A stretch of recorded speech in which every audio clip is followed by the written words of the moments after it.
Hello guys, నేను మీ lucky gamer. ఈరోజు మళ్ళీ నేనైతే మీ సరికొత్త వీడియోతోనైతే నేను మళ్ళీ మీ కళ్ళ ముందుకు వచ్చేసాను. ఈరోజైతే ఇండియన్ బైక్ డ్రైవింగ్ 3D గేమింగ్లో కొత్త బస్ చిట్ కూడా అయితే మనకు వచ్చేసింది. ఇప్పుడైతే మనం అదైతే బస్ అక్కడికి వెళ్ళిపోయిందా బాబు, కొంచెం కూడా బస్కి పద్ధతి లేదు గాయస్. ఓకే, కొంచెం పద్ధతి కోసం పక్కకి వెళ్ళి ఆన్ చేద్దాం. ఓకే, పద్ధతి కావాలి మనకు కొంచెం.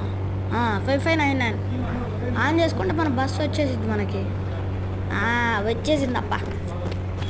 వైట్ కలర్ అయితే మార్చుకుందాం. ఓకే, ఇప్పుడైతే మనం అయితే తీసుకొని అలా వెళ్ళి స్పీడ్ టెస్ట్ అయితే చేసుకున్నాం గాయస్. చాలా పద్ధతి ఉంది దీనికి బస్కి. ఓకే, మెల్లగానే వెళ్తుందిలే. ఏదో పెద్ద 100-200 వెళ్ళినట్టు బిల్డప్ ఇస్తుంది పక్క. ఓకే గాయస్, రేపైతే మళ్ళీ కలుసుకుంటాం.